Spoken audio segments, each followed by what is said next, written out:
This is fantastic. We see the participants going up.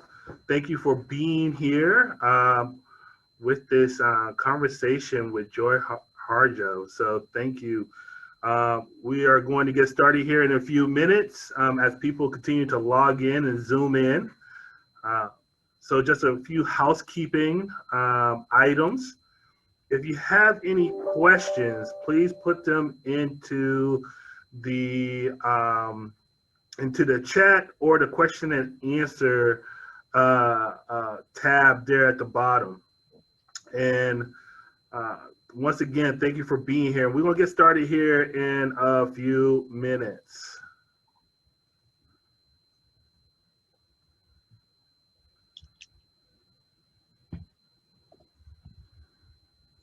Yeah.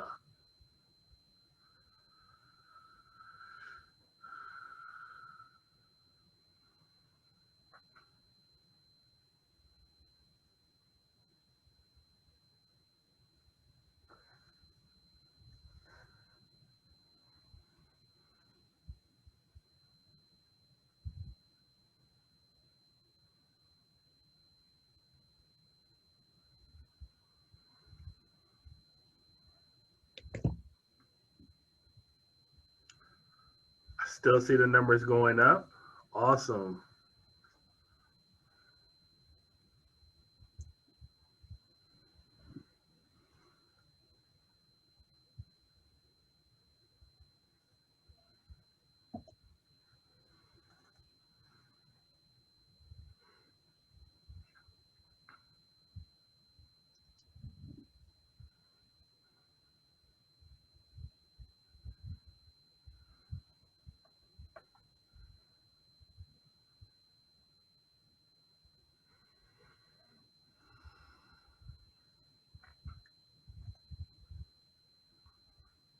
Wow.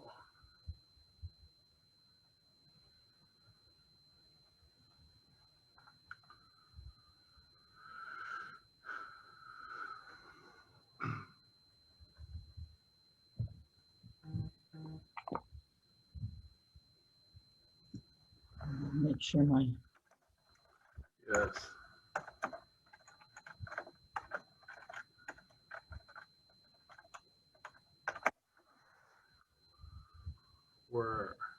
I still see a couple of people coming in.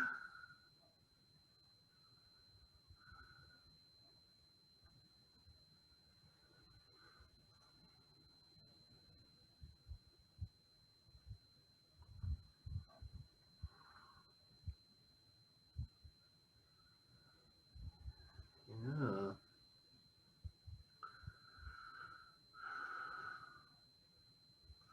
Joy, I don't know why I didn't ask, but I should have asked if I could have played like one of your songs as we wait for a second and everything. I should have had that going on, but we're going to get started here in about a minute and a half. So I can put something on. Oh. Let's see.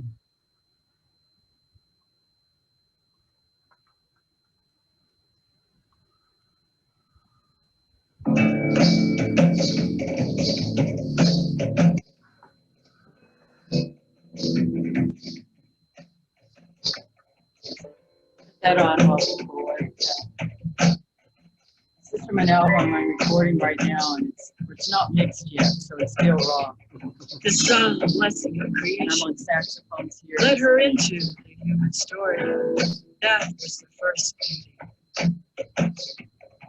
Next beauty was the sound of her mother's voice, rippling the waters beneath the drumming skin of her birthing cocoon. Next beauty, her father with kindness in his hands, as he held the newborn against his breathing. Next beauty, the moon through the dark window. It was a rocking horse, a wish. There were many beauties in this age, for everything was immensely itself. Green, greener than the impossibility of green. The taste of wind after it slide through dew grass at dawn, or language running through a tangle of wordlessness in her mouth. She ate well of the next beauty. Next beauty planted itself urgently beneath the warrior shrines. Next beauty beaded by her mother, pinned neatly to hold back her hair. Then how tendrils of fire longing grew into her, beautiful the flower between her legs as she became herself. Do not forget this beauty, she was told.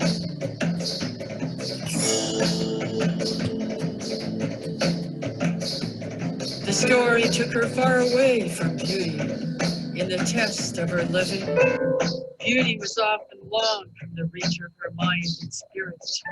When she forgot beauty, all was brutal. But beauty always came to lift her up to stand again.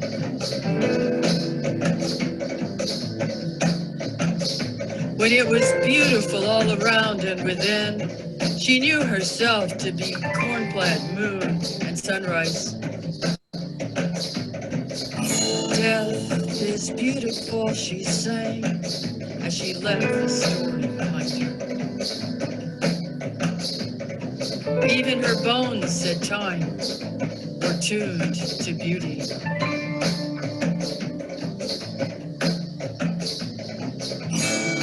Ayakalani, Ayakajai, Ayakalasti, Ayakehaki, Ayakalani, Ayakajai, Ayakalasti, Ayakehaki, Ayakalani, Ayakajai, Ayakalasti, Ayakehaki,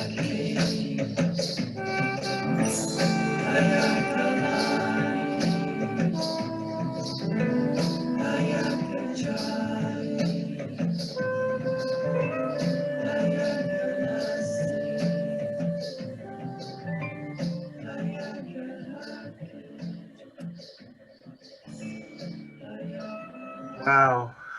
Thank you so much. Thank you so much for doing that. I really do appreciate that.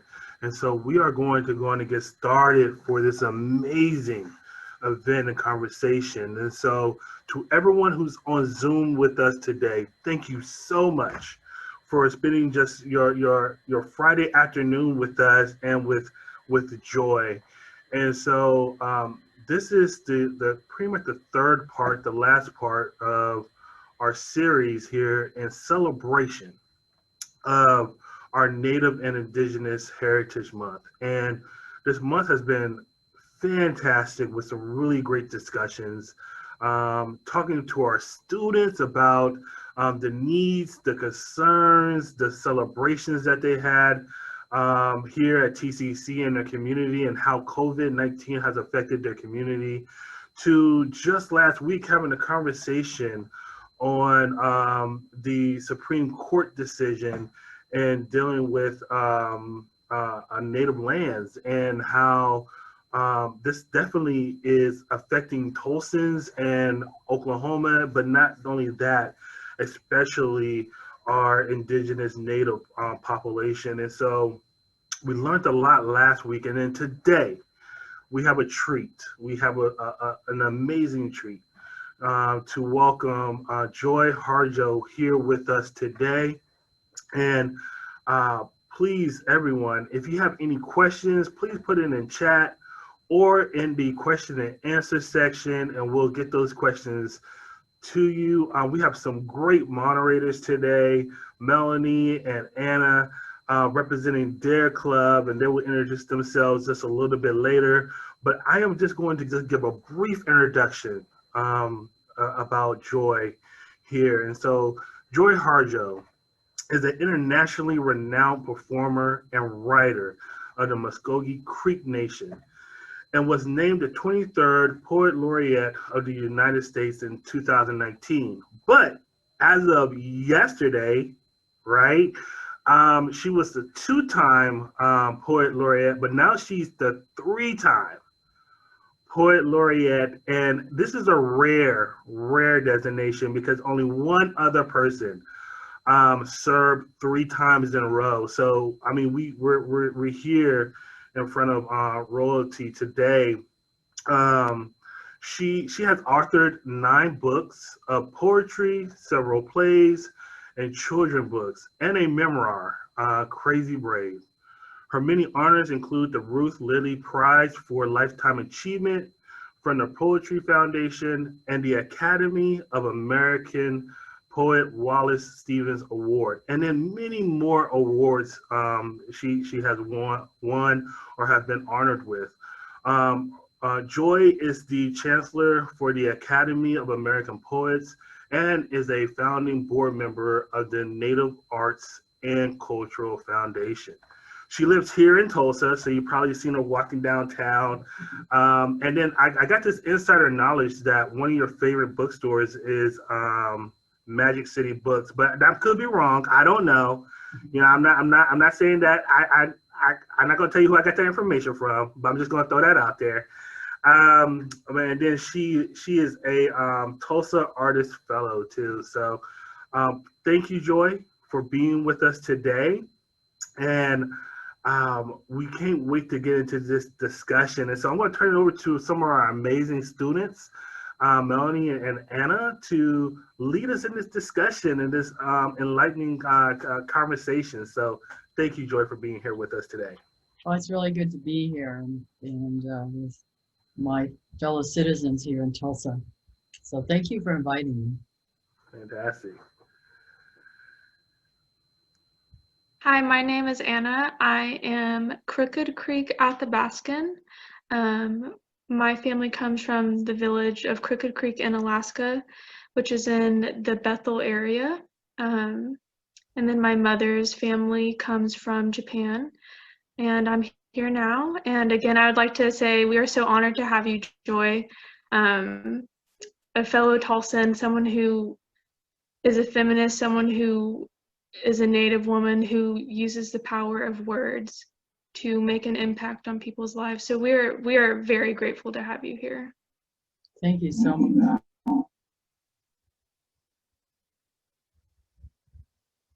Melanie. Hello, everyone. I'm very happy you can be here today. My name is Melanie Yang. I'm the current sitting president of the Native American Student Association here at TCC. I'm Cherokee from the Cherokee Nation. My family mostly resides in Collinsville, but I'm living here in Tulsa to get my degree in marketing.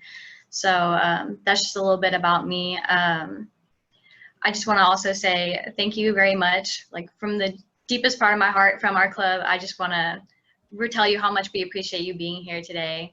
I'm a little starstruck, so if I start stuttering, it's because I'm really excited.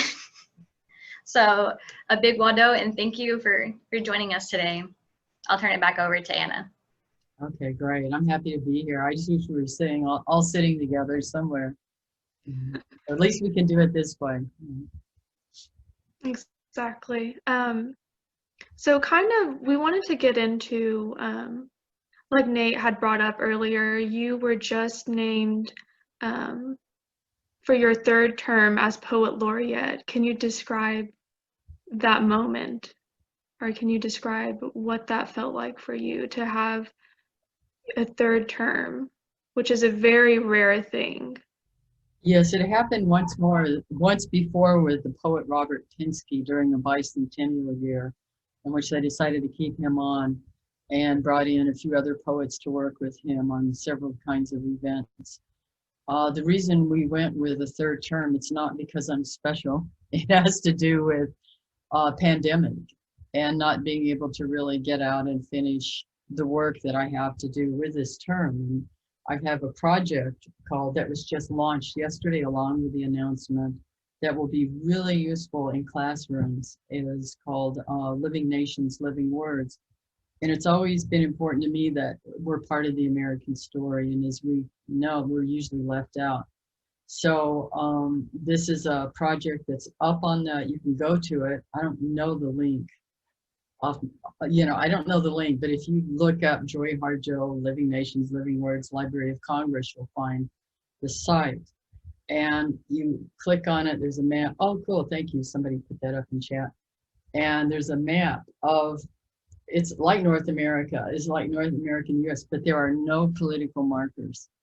What I love about it, you just see a beautiful rendition of Earth because we are of the Earth. And I like that. So it's about place. So there's markers and you click on a marker like Henry Reelbird and you will see him, he's Crow, I think, is up in Montana. You see an image of him, he talks about place, and then he reads his poem. And then you can also, I think you can even download the poem or his remarks, and it shows place, it shows place. And it goes, we have 47 poets. I wanted to do all the poets, it would have been several hundred to do at every poet, every native poet we could think of, but, and more, but we have capacity problem. There's 2 staff members on that project. And so we have 47 right now. And so there's another component to that project, which will be teacher resources, which is good for any age and also for classes, not just poetry or native literature, American literature, native literature, but also social studies. I remember once years ago being brought into a winter term native law, Indian law class at Harvard, and using my poetry to talk about native law, or history, because poems are like that. They come out of a certain time and place and what's going on in our communities. So it's to be even named a Poet Laureate was something you don't expect, and it was like being hit by lightning, so to speak. And but it's an honor. It's a great honor, and I see it as a doorway for Native people. And something I said when I was really young, when I was just probably about the age of most of the students, or many of the students, the younger students, when they started out painting, was that if I do anything in my life, at the end of my life, I want people to know that natives that we're human beings.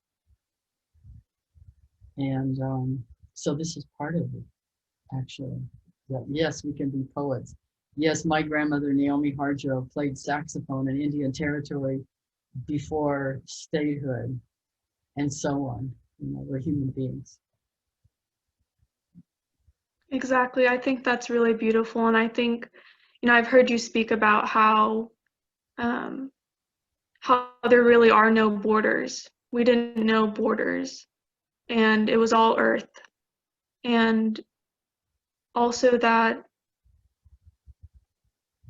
within our communities, we have always told stories. We have always been poets. We have always used our words to express ourselves and tell our stories and, continue on. And I just think that's really beautiful, because as being Poet Laureate, you are reclaiming our stories that were taken from us, I feel like.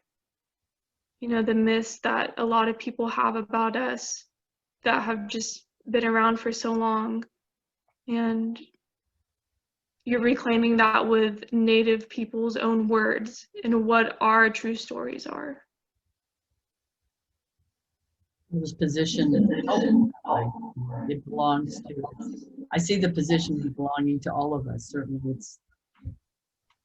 I'm an ambassador of sorts, but in a way we all are. Often we wind up in places where we might be the only Native person anybody meets.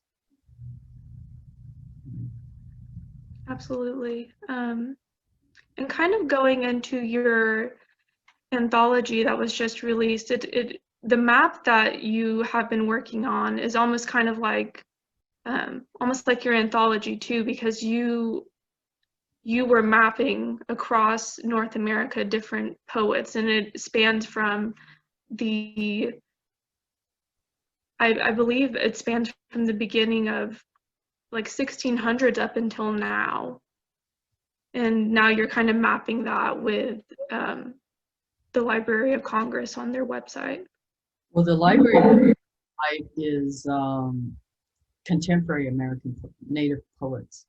And the anthology, there will be an anthology of that map released in May, an anthology of those poets.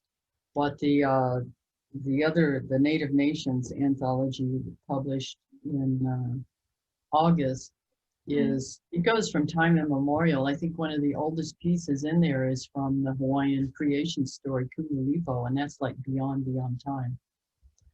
And all the way up until some of the youngest poets like Jake Skeets and Jamaica Osorio from Hawaii. They're two of the youngest poets.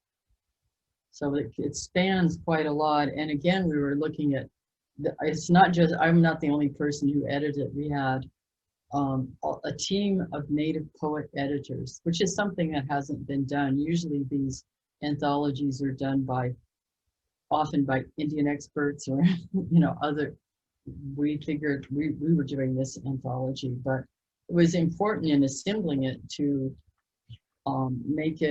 to do away with those state boundaries, those political boundaries. And so we started with Northeast, Midwest, and worked our way around counterclockwise, the way Muscogee people do. We go counterclockwise.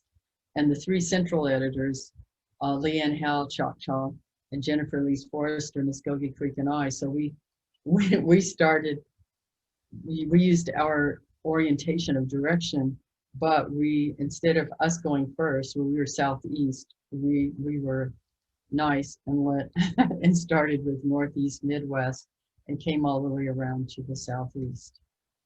But still, it's not as comprehensive as it could be because we were limited by page number. And I think, wouldn't it be cool to have an anthology of a poem from every tribal nation and community? Because some of the nations are broken down even into communities that are related, but they might be different. I mean, like the Yuchi Creeks are very different, and, et cetera, et cetera. But I'm not doing any more anthologies. I think it's rare to have anybody edit 2 anthologies that come out in 1 year. And I think I'm done with anthologies. But anyway, I'm glad to be able to serve and to help get this work out there. And I'm proud of the anthology and proud of all of the work that everyone did on it. It's quite a team. We had editors for each, like Northeast, Midwest. We had a team of editors and Native poet editors. I think next was Plains and Mountains. There were a team of editors, including Hydrodrick, among others. I think Lily Long Soldier was part of that. And then this covered a lot of territory: Pacific Northwest, Alaska, and Hawaiian Islands, Guam. That's a huge amount of area. We could do a whole anthology of each area, and then down into west, southwest, and then over to southeast. There's a lot of territory to cover. We put in a lot of hours on an anthology, but there's not been an anthology like this. Absolutely. And I think, the fact that it was Native writers who worked on finding these pieces of poetry is even more important, because like you had said earlier, with going to speak at a Harvard Law University, oftentimes it's anthropologists who are not connected with any sort of community who come in and kind of speak on it when they're not part of the community. Mm-hmm. And I just wanted to say, when you're talking about also how they have like experts on Indigenous people, I feel like personally that you can't get any more expertise than an actual Indigenous person. So I think it's really inspiring that you go about and are able to share your own words, coming from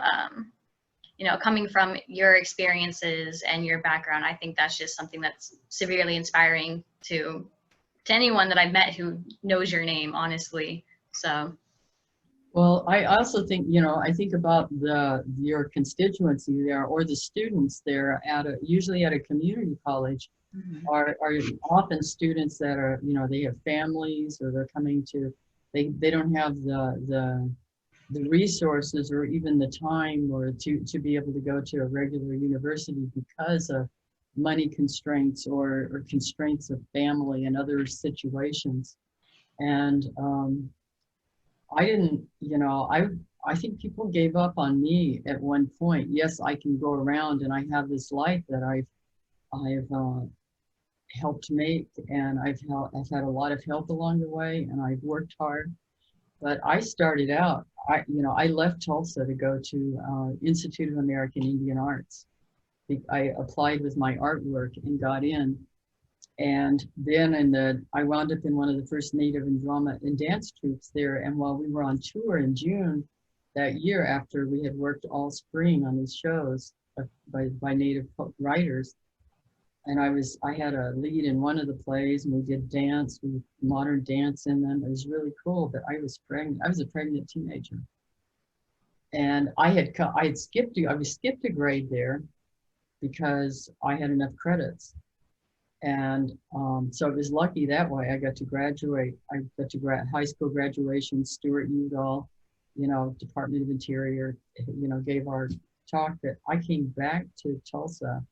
Nobody knew I was pregnant, and got on a bus to Tahlequah, where my Cherokee, we eventually married for a short time. And my son was born at W.W. Hastings, and we didn't have anything. I mean, I didn't know. I remember wondering, it's a beautiful town. I'd walk around that town and think, how in the world, I knew that I brought something. I didn't know exactly how it was going to work, but I also felt I had no resources.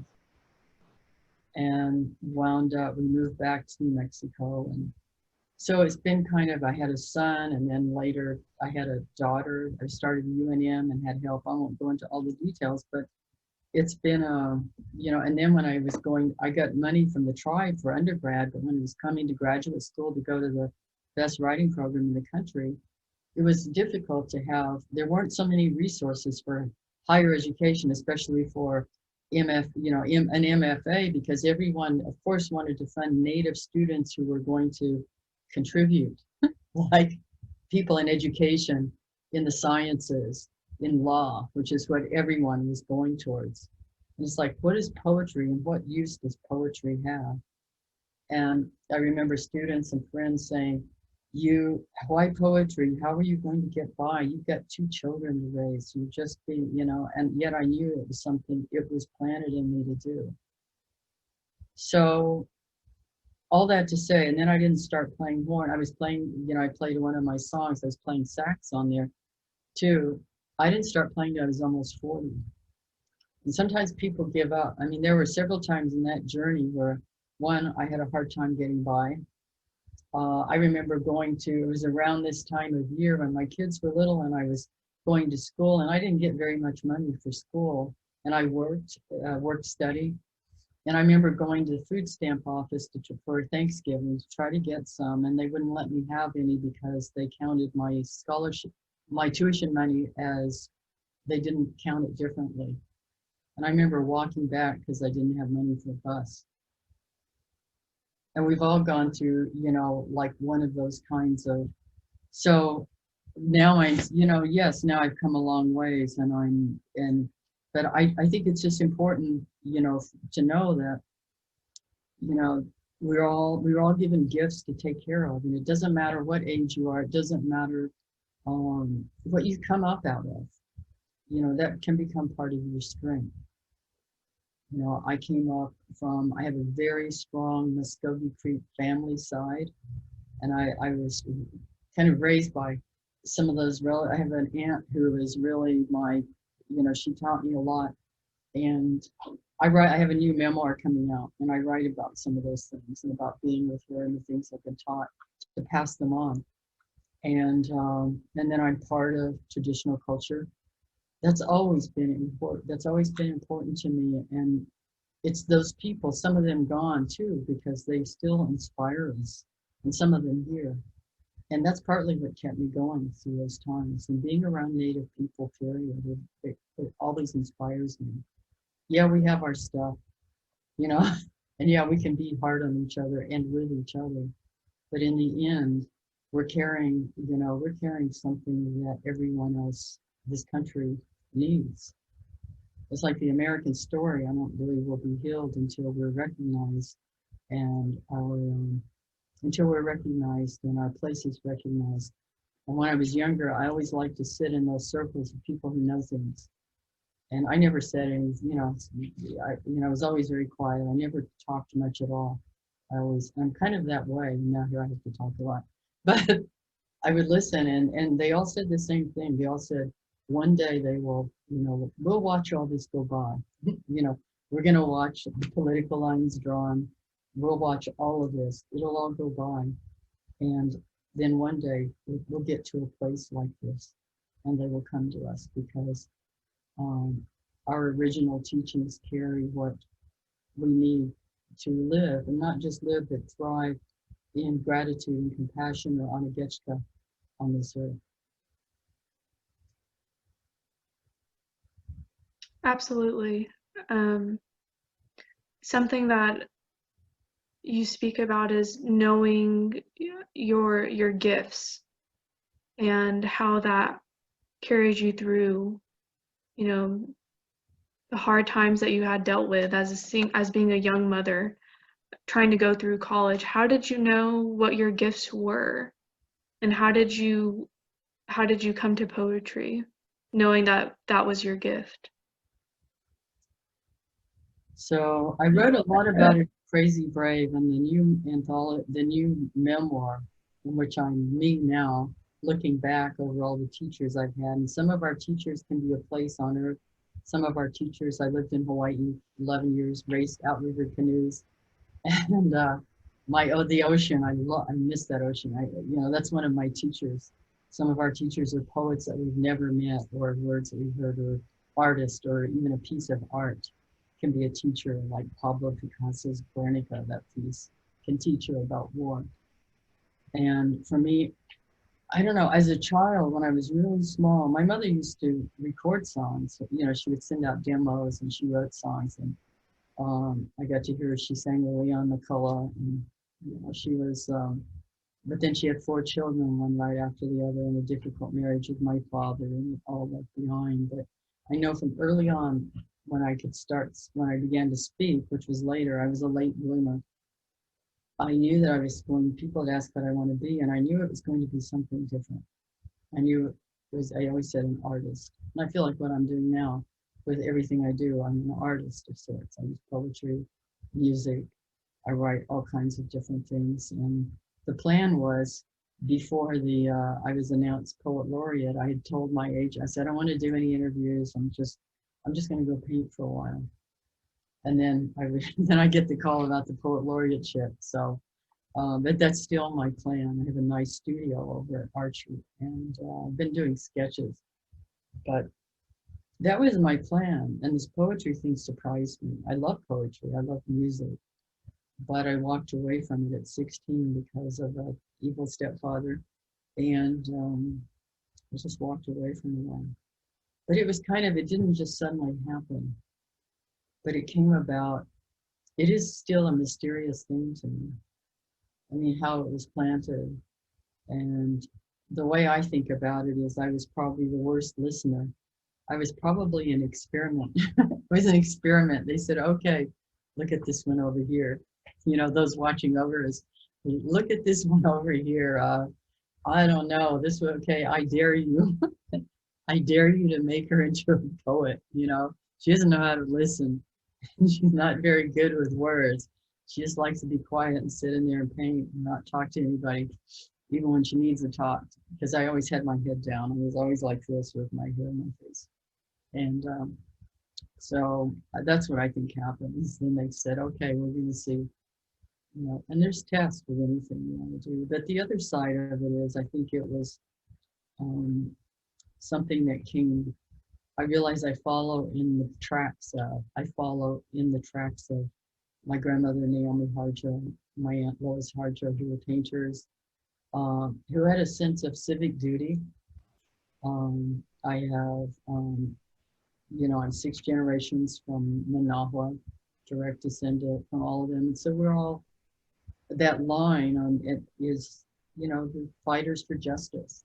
And I feel like my work is like that, to stand up for justice and at the same time speakers. And then my mother's side are, she's has Cherokee and Irish.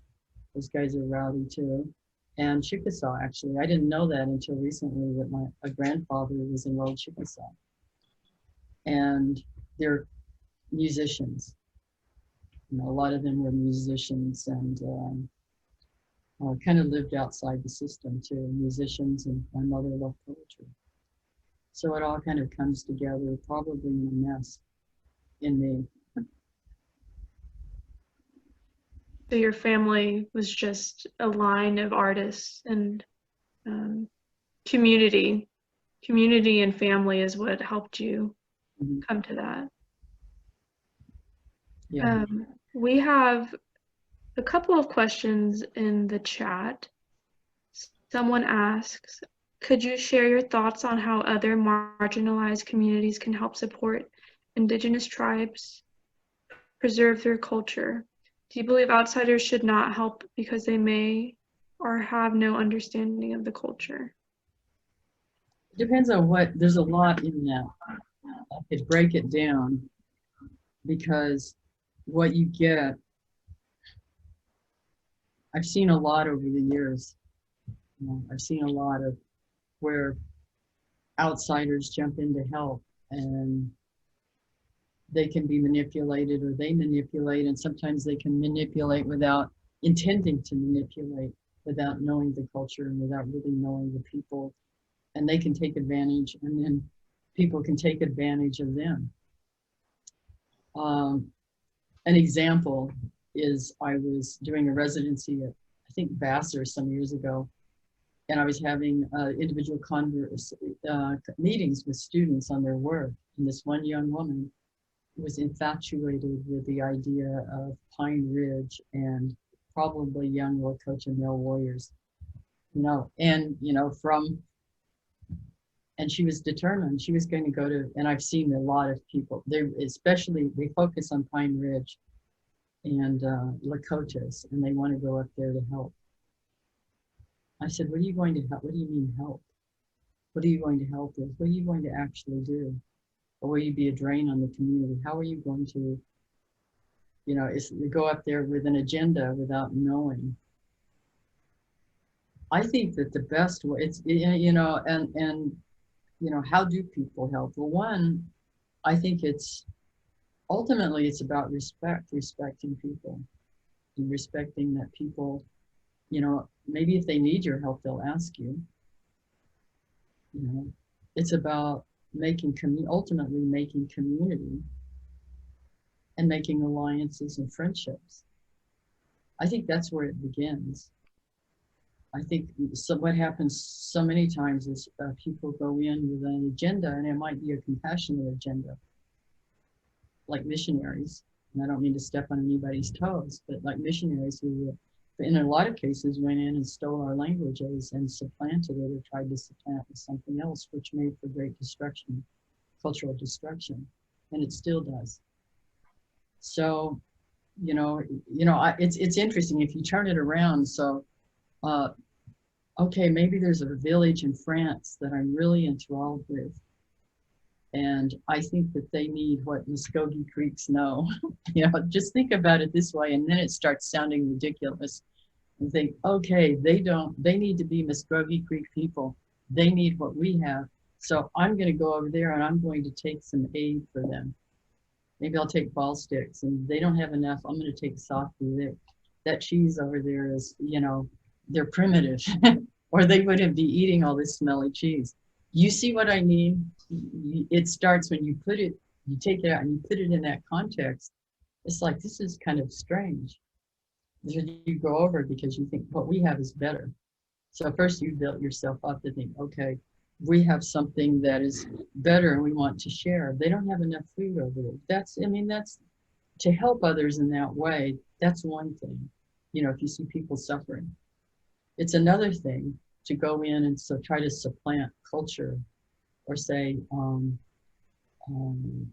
pity them because they're not Muscogee people, and say, we're going to make you Muscogee even though you're not Muscogee. There's a difference. So I see a lot of, I think that gets to the root of some of what happens, or the dynamic that happens all over the world, rather than, it's useful to help people. You know, we're all put here, every one of us, it doesn't matter what position we're in, whether we're the guys driving the trash truck over here at 5:30 in the morning, or the Poet Laureate, or the president, or the principal chief, or teachers, or the students. We're all put here to serve each other. So that part's important, but I think you have to think about supplanting or pitying when you don't even know. You have no idea. And sometimes, if you look at native indigenous cultures with Western European classicist ideas in which there's a hierarchy, it's not going to work. It won't work. And eventually colonization harms the colonizer and the colonized. I mean, we're together. We're all in this story together. So I don't know if that answers the question, but those are my thoughts on it. Since we're on the topic of culture, native culture, there was also another question that we kind of moved past, but it was, how do you preserve one's culture from generation to generation now in this time and age, when you can see young generations are losing it and older generations are passing away?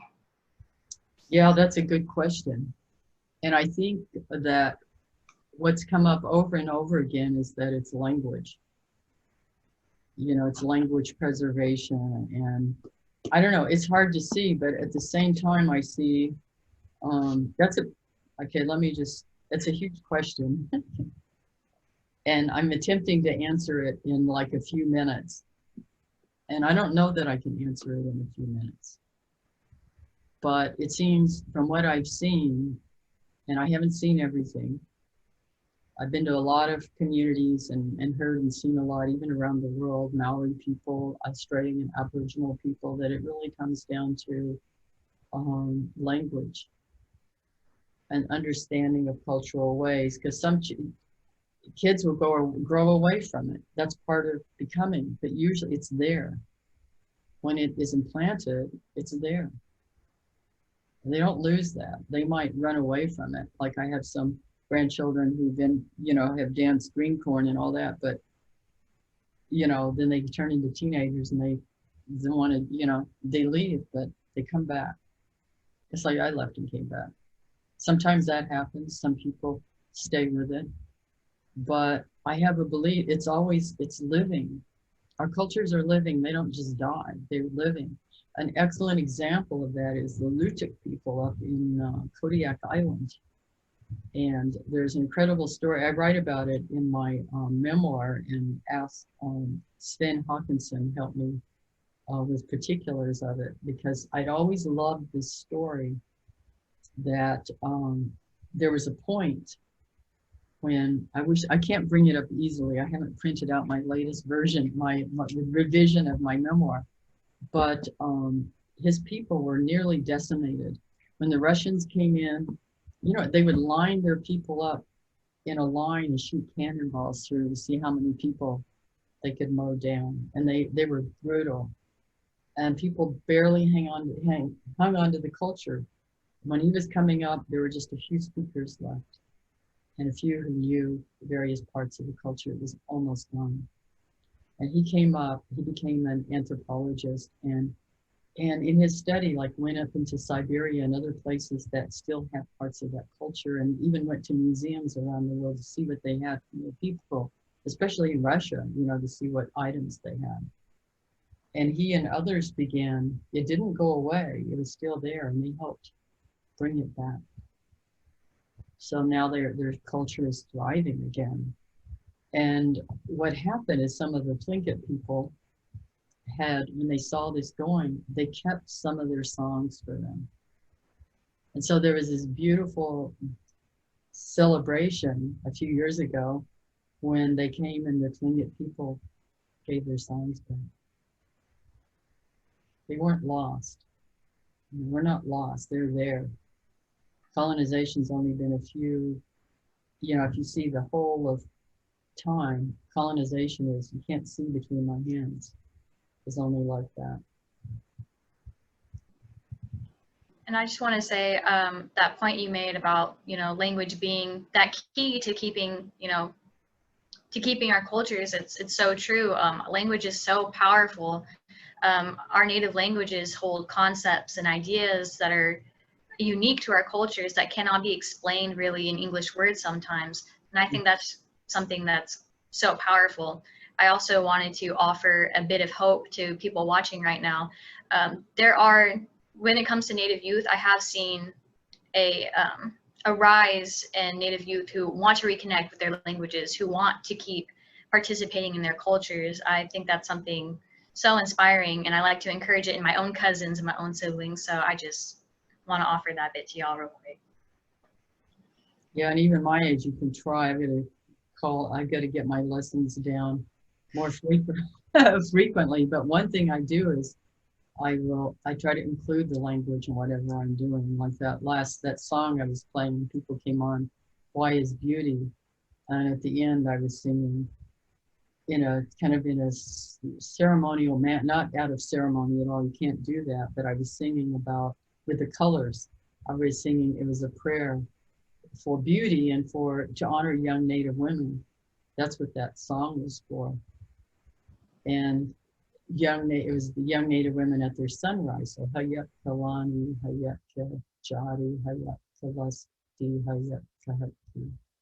I was singing that. And it was toward the end of the song to kind of seal that and say, this is a prayer for your sunrise time.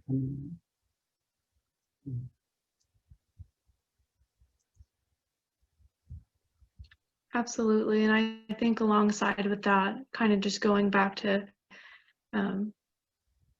helping and preserving our communities, I think our communities know what we need ultimately. And there is a lot of trauma there when people come in and help, and our communities know what we need. So I think it is absolutely about just listening. And people can be helpful. It's like doing this anthology of Native poetry. We had non-Native helpers, and those were my students. At that time, I was teaching at University of Tennessee, Knoxville. I had gone there with my husband.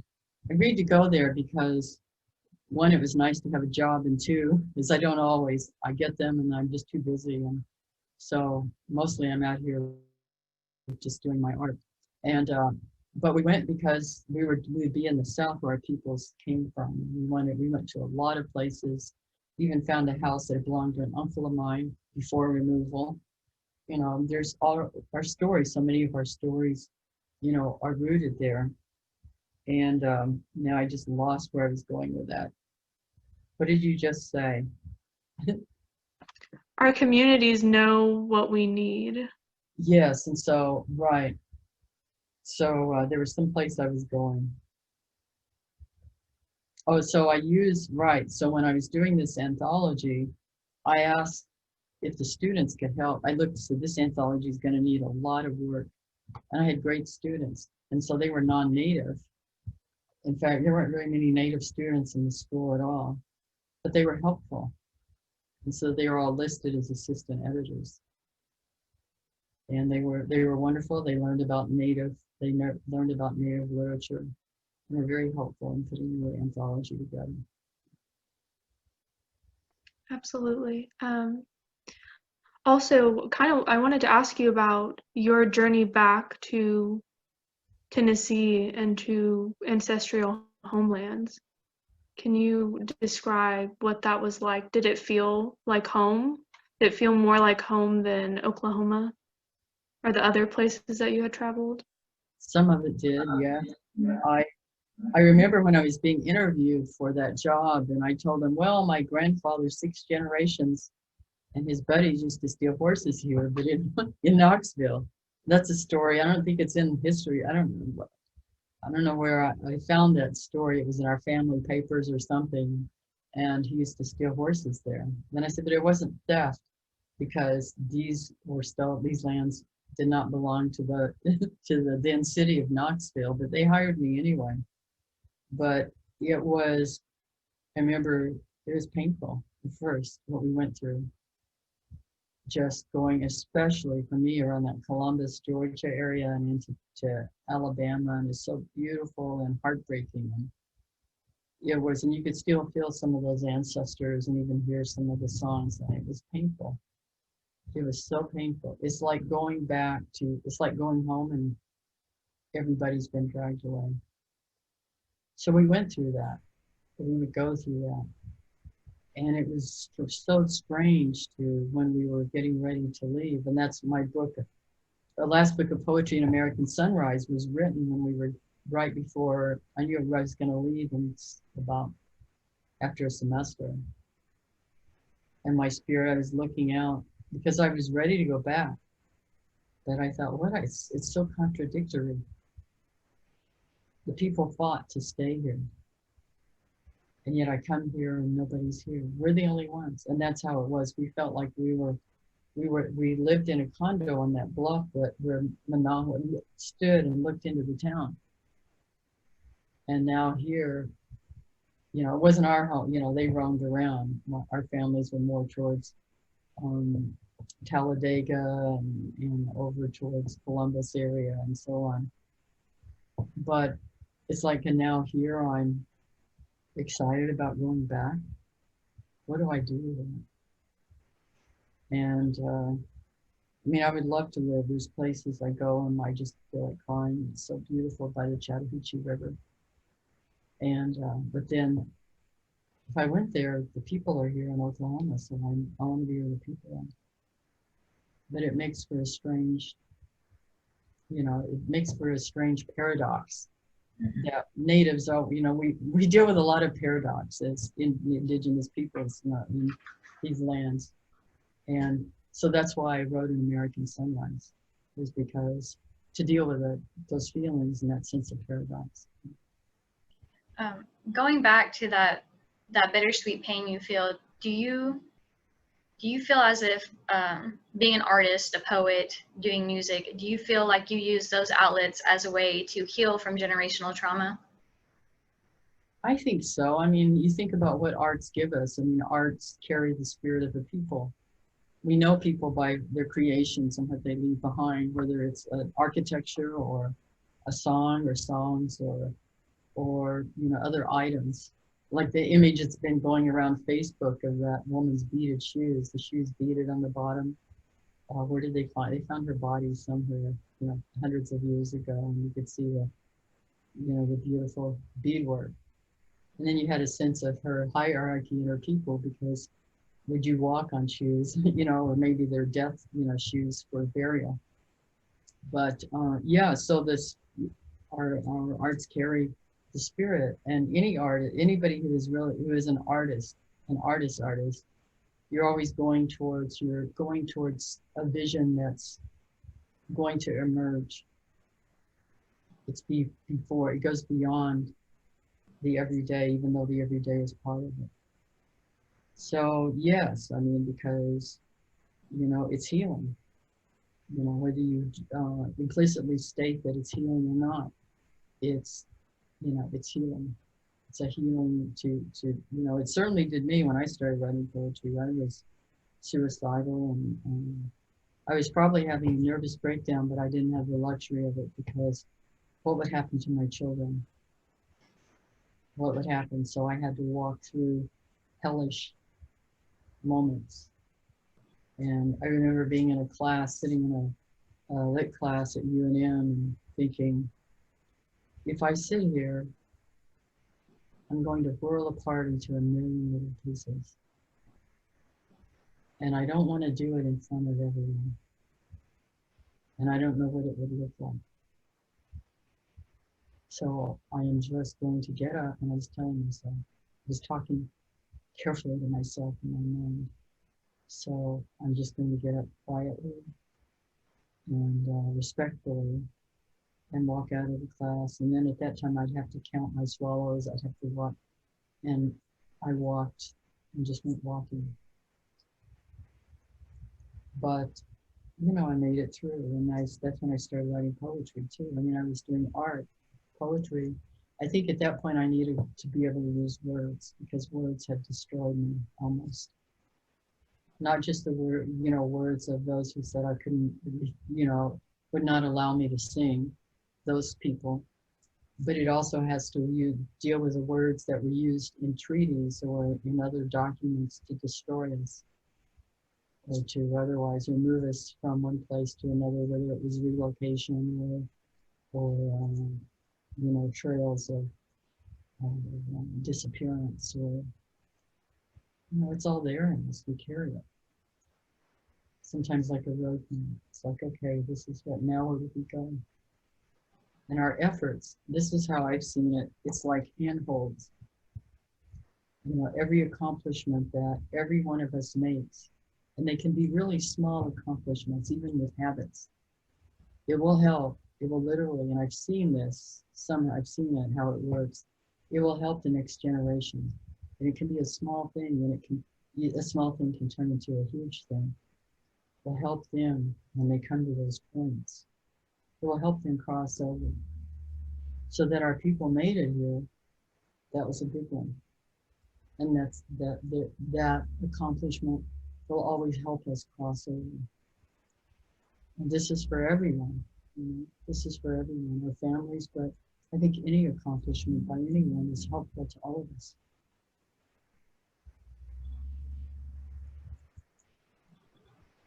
Absolutely. It's almost as if it's the words that we give life to. It's the words that we acknowledge the most, whether we tell it to ourselves, whether we engage using certain terms. It's these types of things that will ultimately become our reality or become how we interact with other people and view other people. Mm-hmm.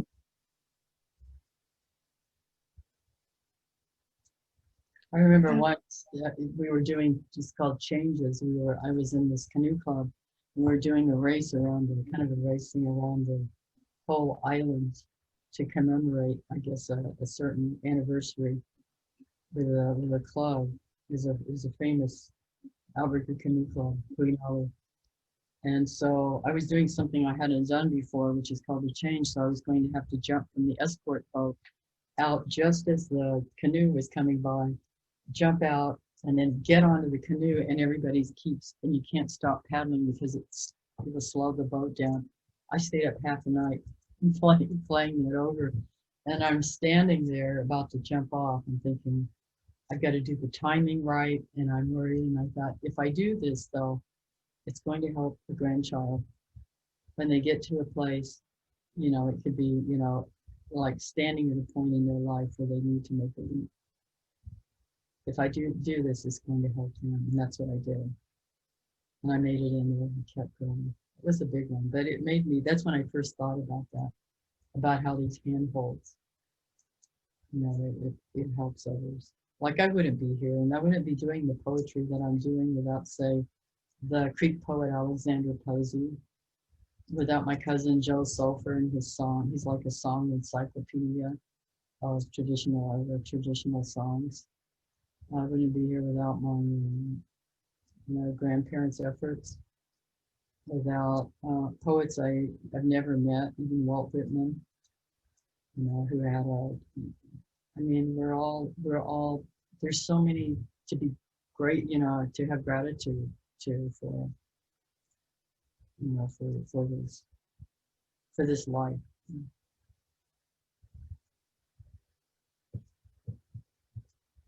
Exactly. I think that's really beautiful that, you know, you talk about how you find your strength from your family, you know, those that came before you, those that gave you life, and then also what also gives you strength is the people who will come after you. And I think that's absolutely true. I think that's absolutely true for a lot of Native people. It's like that saying, 7 generations back, 7 generations forward. Everything that everyone does, it affects everyone. Like my family before me, what they've done has gotten me to where I am in life now. And it's my turn now to put in the effort so that I can affect my family 7 generations further down the line. I think that's kind of just a powerful thing to think about sometimes.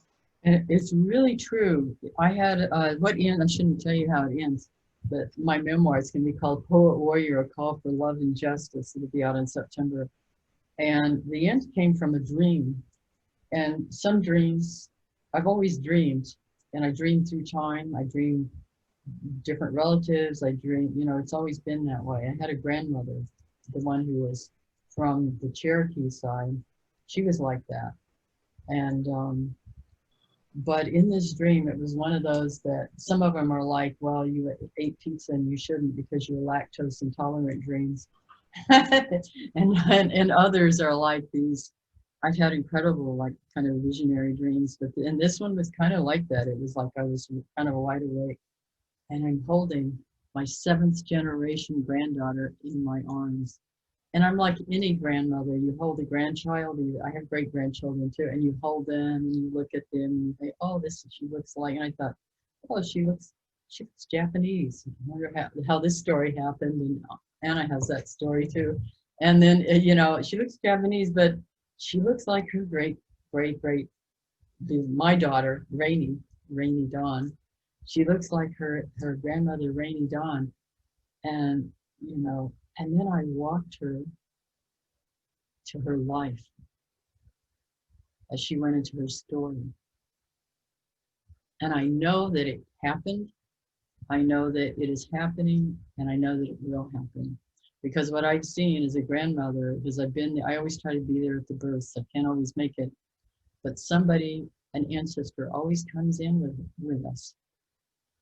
And it gave me chills later when I realized that, yes, I did. I am walking that 7th generation granddaughter into the story, and I'll be there for her. And I'm there for her because the way time works, which is something I've learned from some of the older people, the way time works, it's not, yes, we have a linear consciousness that's been fed by clocks, etc. But then there's, you know, if you think about how our actual time works, we're often dealing with layers of memory, you know, in our thinking as we move through the day, you know, all of it.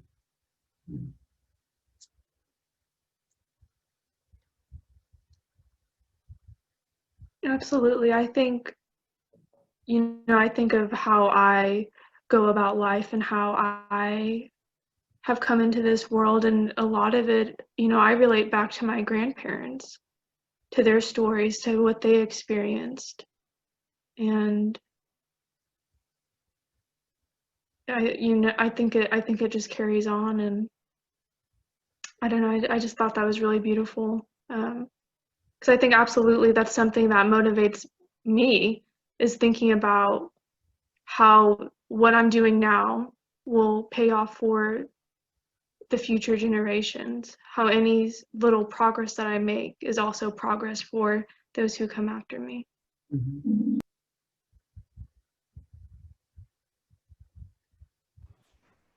Being a young mom, I have to be especially conscious of decisions I make now. You know, I'm young, I'm 21, I have a 2-year-old. I think that was kind of like my wake-up call to getting my act together. I will not cry on camera, but that was kind of like my kick back into college. I was like, wow, I have the choice to continue on like my family has for several generations, or I can be the change right now. I have to break that chain sometimes, you know, to carry on our family into a better direction. That was just my little spiel. It looks like that. I've seen that with my children, because certainly I've made my mistakes.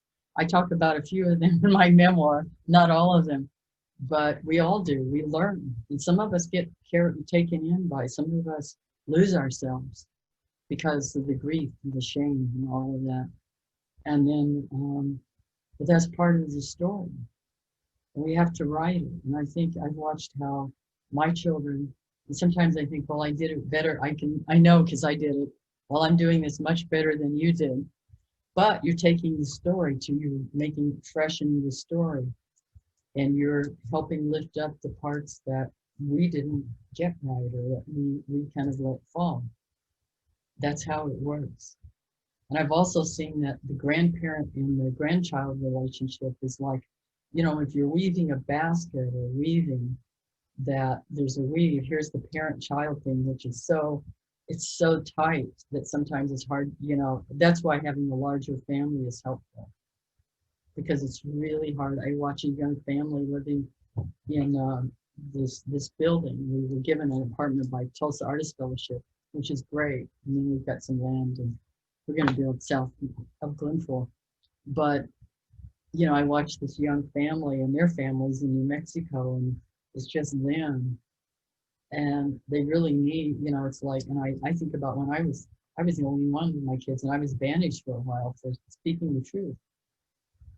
It's hard because it's hard having it. But then the grandparent make the weave. So often the grandparent and the grandchild make a certain kind of connection, which your aunt and uncle, aunt and niece and uncle, and it's like that in our traditional communities because there's a weave that's happening, and it's helpful. It's helpful that way. But yes, I start to see every generation as like a person. Every generation has a theme. If you think about it, you've experienced this world together. You've experienced the history in this world together, and so you move together. Beyond cultures. It's interesting to watch. So that your weave is with a grandparent. It kind of works in tandem with the grandparents' weave. But I like what one I said. I said earlier. Oh, I don't look at the chat, but I have it open, and I like what John Thal said, and I'm sorry about the pronunciation. Said tears are allowed. I like you said that, Melanie, and that's true. Never be sorry for them. I think we're running into the last 30 minutes of this session. So if possible, could we hear some of you? Can you read some of your poetry for us? Okay, and then I might end with a song. Let's see.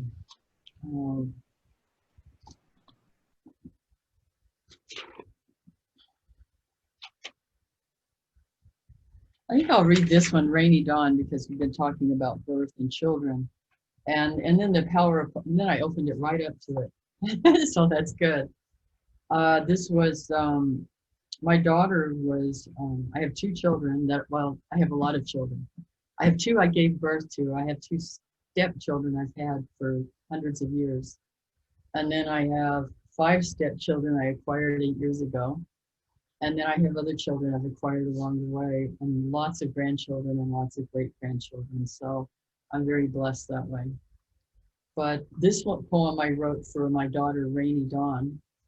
And I didn't write it. It's about her birth, but I didn't write it when she was born. I wrote it when she was turning 14. And she was one of those dangerous ones who was very quiet and calculating.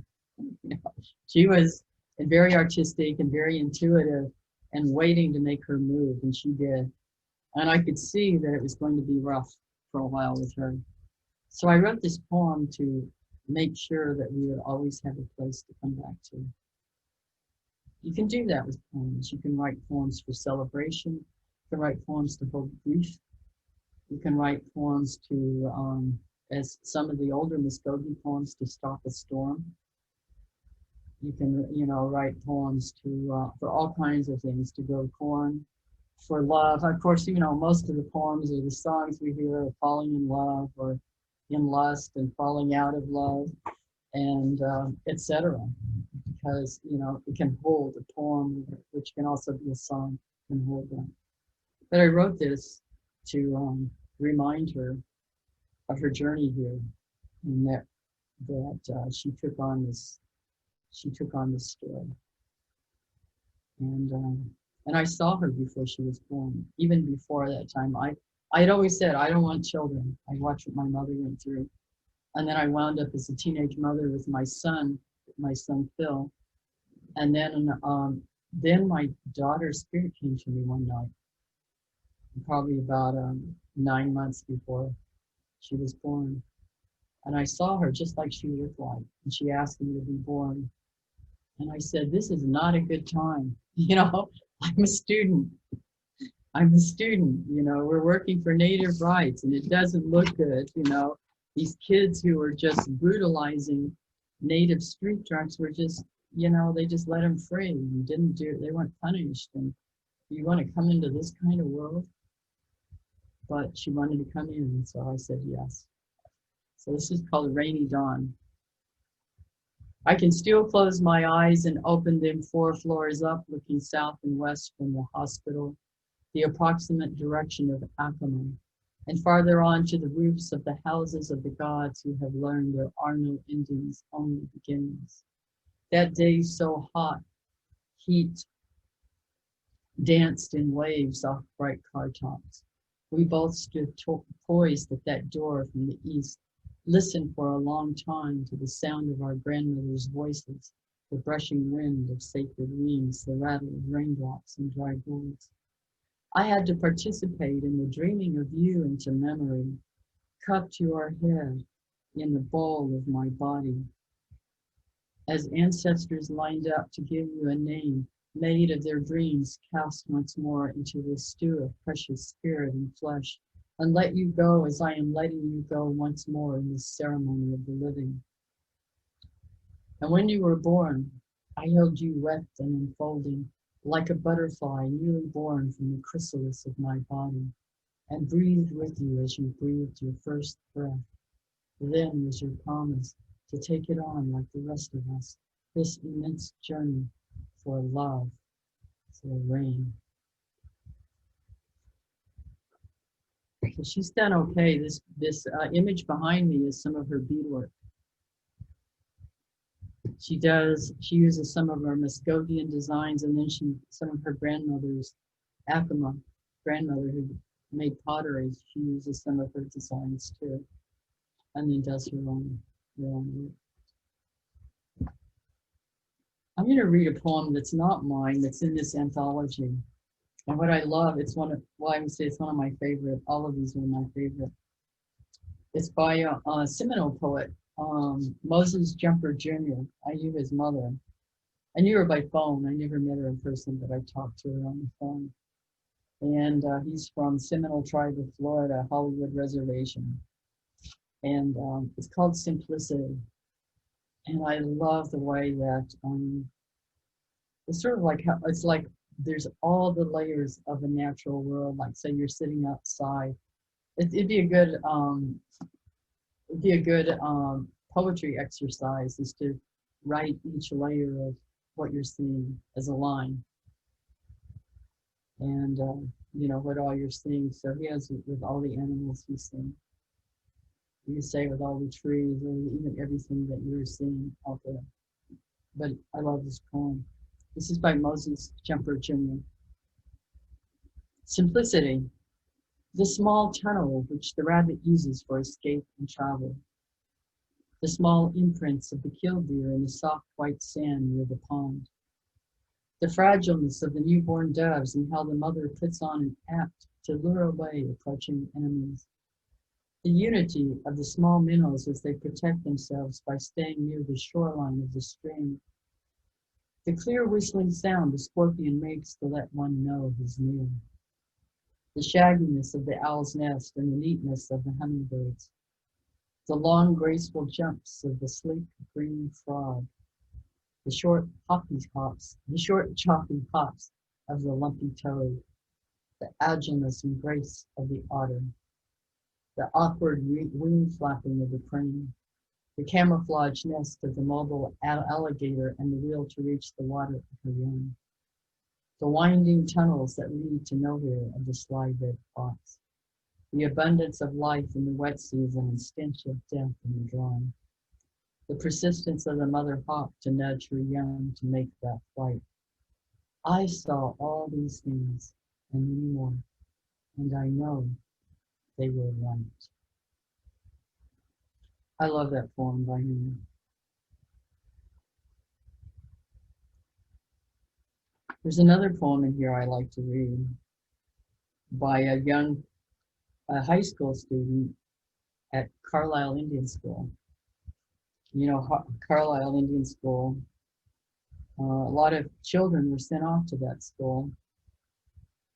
There were a lot that came from this part of the world, a lot of those students. I have an aunt, Rachel Shakota, who was sent off to that school, and uncles. But it was started by Lieutenant Colonel Richard Henry Pratt in 1879 as a tool of assimilation. He's known for his infamous motto, "Kill the Indian, save the child." And that's what the school was, a kind of, what would you say, a camp, kind of a military camp for destroying identity, destroying culture. But here's this student, he didn't tell his teacher, and I can hear it. I've had students like that, and I love teaching Native students, and I went back and taught at the Indian school later. And I could just hear one of my students saying, telling me they don't want to read their poem aloud or they don't want to put their name on it. And this poem is published in the student paper as anonymous. But you can hear it as a young kid, being a young kid in the poem. It's one of my favorites in the anthology. It's called My Industrial Work. So they had the military system there too. Like they did it, I went to IA in the late 60s and it was still there. It was a Bureau of Indian Affairs school then. Now it's a full-blown college. And we definitely had the military system. And even then in the late 60s, we were not allowed to speak our native languages. My Industrial Work. At 2:30 in the afternoon, you can find me in the 28 room. About 3 or 4 covers deep, you turn them back and you'll find me asleep. And there I lie and patiently wait for the final exams we have in room 8. When the whistle blows at 5:30, once more I am up and still alive. Then I run down and wash my face, then comb my hair, and I'm ready for grace. In 15 minutes, there's a bugle call. The troops fall in and the roll is called. Then out in front, the troops all stand, saluting the flag with our hats in our hand. While standing in the wind, our hair gets wavy. But just the same, we right face and march to gravy. Now, this may sound like going fishing, but this is my only industrial position. And that's from anonymous student. Anyway, I love the spirit of that. I can feel him. I just wish I knew his name and his tribal affiliation. I was trying to think of which song I could play. I should lip sync, but that one might look kind of funny. Yeah. And then hold my horn in my hand. Oh, some of these, I could play I played a serious one. I could play a kind of funny one.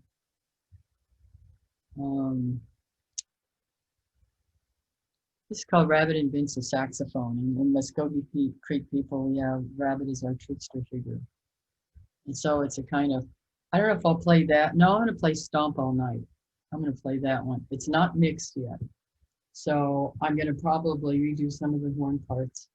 And, you know, it's not all mixed, but it's kind of in honor of Stomp Dance. And it's just fun. It's a fun song. And again, it's not all done yet, but I will play it.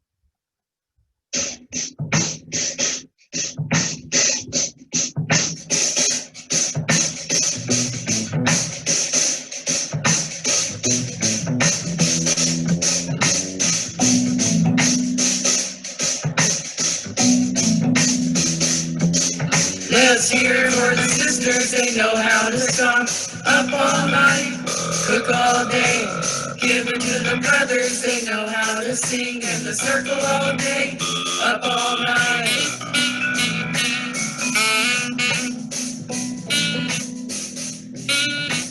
Round dance, chicken scratch, 49 and stomp. Bury my heart at Horseshoe Bend. We pay for life, we pay for water. Next thing you know, we'll pay to breathe harder.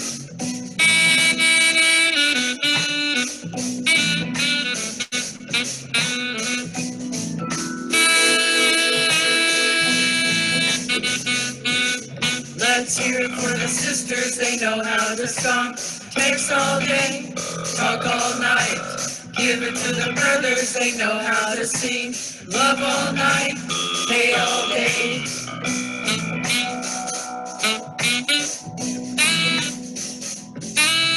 Akisame, Kisagaramasi, Pomadi, Moe, Tawigas, Pogohoyan, Ye, G-A-D. Mon, Hagaslechka, Heath Lynn, Pogalation, B.A. Yotless.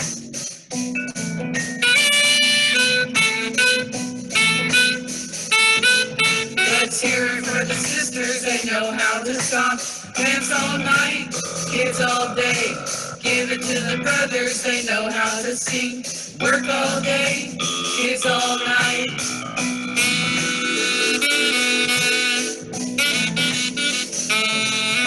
Those grounds north of 40 keep their cool. They're warm and friendly and like to play pool. The grounds south of 40 sing loose and sweet. They're sure good looking, like pork meats.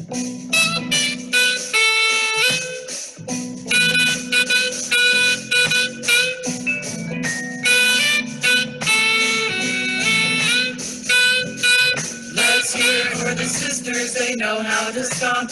Up all night, cook all day. Give it to the brothers, they know how to sing. Work all day, up all night.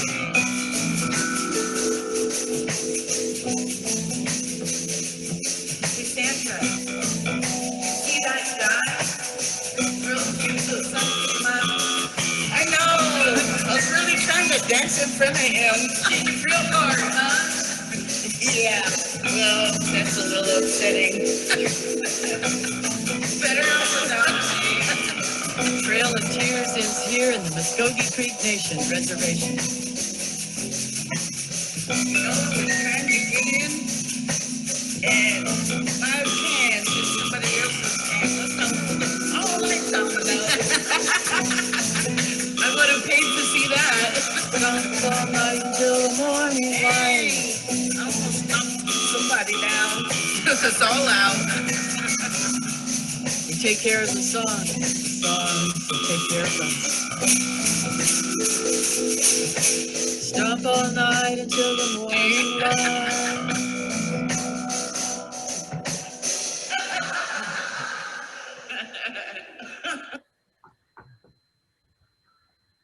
Okay. That's one of the new ones. That's not a poem, that's a song, though.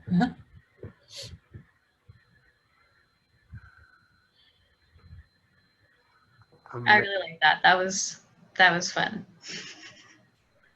Yeah. I felt like I could listen, when I was listening to those girls, I felt like I was watching them straight up. Yeah. That's funny. Yeah.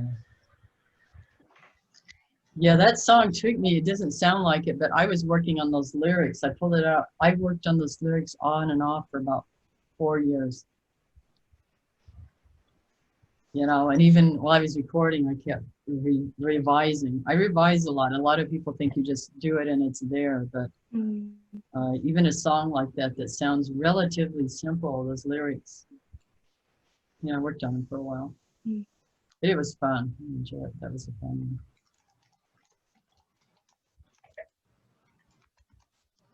So let's see. Yeah, I think what I'll read, maybe it's a poem. It's called I call it the kitchen table poem. But a lot of people read this for Thanksgiving, and for me, Thanksgiving can be controversial because there's a lot of mythic stories about it and what people want to believe about it, and then there's a story of how it became Thanksgiving, you know, and Lincoln, but also that woman, what is her name, who really pushed through several presidents and finally got Lincoln to pronounce it a national holiday. And so I understand the impulse of it. is about gratitude. And so I think it's important to always have gratitude for the gifts of earth and gratitude for each other, even for history, for what it's taught. So so that's how I go about it. I know my son does not, you know, he fasts, he always fasts on Thanksgiving. But this poem is used often at gatherings. It was even inscribed. I was brought up to Spokane once. It was inscribed at on a table in a co-op, you know, where people sit down to eat. And I've always wanted to teach a kitchen table class where everyone brings food from their culture, you know, things they grew up eating or things they like to eat, even if it's cheese whiz, and put it all on the table. And then you follow, where did this food come from? How did it get here to the table? Who made it? Is it good for you? You know, what's in it? Is it processed? Why is it processed? What's the story? There was a guy, Kellogg, who's behind a lot of that processed cereal. I mean, there are stories about all this stuff and why we have it today. You know, is it, what kind of rice is it? Where does the rice come from?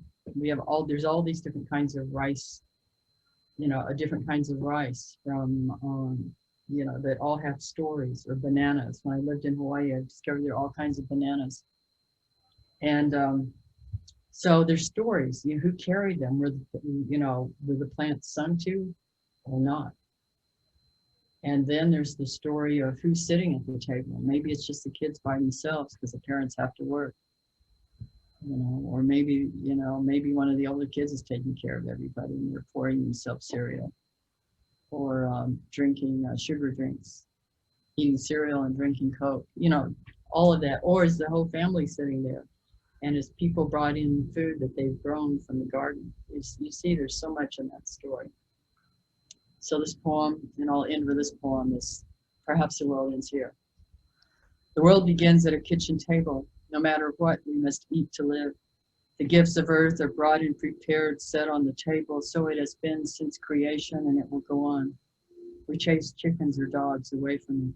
Babies teethe at the corners. They scrape their knees under it. It is here that children are given instructions on what it means to be human. We make men at it. We make women. At this table, we gossip, recall enemies and the ghosts of lovers. Our dreams drink coffee with us as they put their arms around our children. They laugh with us at our poor falling down selves, and as we put ourselves back together once again. At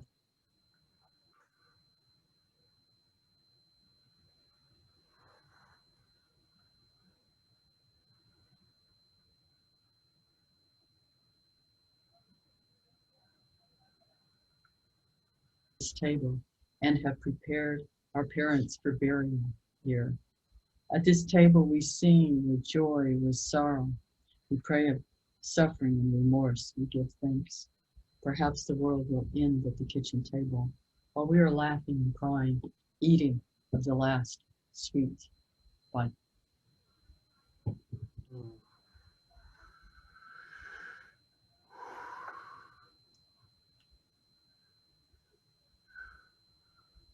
Well, thank you so much, Joy Harjo. We really enjoyed you being here. It was truly an honor to be able to talk to you about, just be able to chat with you about generational curses, but also generational blessings, and to get to know more about you and your projects and your story, and to hear your songs and your poetry. So thank you so much. If anyone else has any questions before we close this, if not, I will hand it off to Nate. Can I say something? I wanted to thank both of you, you and Melanie, for you've done a great job moderating this and asking the questions. And I want to make sure Nate gets his photograph for his wife before we sign off. I was worried about that. Well, thank you so much. I really do appreciate that, and that is so funny. Because I know that she's going to ask me, "Did you get that photograph?" And I'm going to say, "No, I guess I did not." So, but you know what? Thank you so much. But you know what? This has been an fantastic afternoon, and just knowing um, how deep storytelling is, right? And we know that history and culture and um, love, um, our sadness, everything just goes through storytelling. And Joy, you're literally one of the best, and I do appreciate you for being able to share your experience and being so transparent and open with us here at TCC, and some of us who are not who's outside of the TCC family but has joined us today. And this has definitely been very uplifting for a lot of our people here. And so once again, thank you so much. I really do appreciate that. And I know that me and my wife and our family will be kind of hanging around Magic City Books, you know what I mean, just to catch a glimpse and probably meet you in person or something like that, do an elbow bump. Yeah, that's good. But our students have done a fantastic job, Melanie, Anna, thank you um, for just your leadership and leading your organization. And to everyone who's still on this Zoom call, thank you so much. I do want to say that we do have some giveaways, and I believe the student organization is going to randomly select after this Zoom some people, and we will be emailing you. Okay, so we will be emailing you, letting you know that you have won something, which is a autograph book from the one and only Joy Harjo. So thank you so much for being here today, and we look forward to other events with this organization and here at TCC. So thank you, everyone. I hope you have a fantastic day and a great holiday. Okay, you too. All right. Bye, dog. Thank Bye. you. Bye.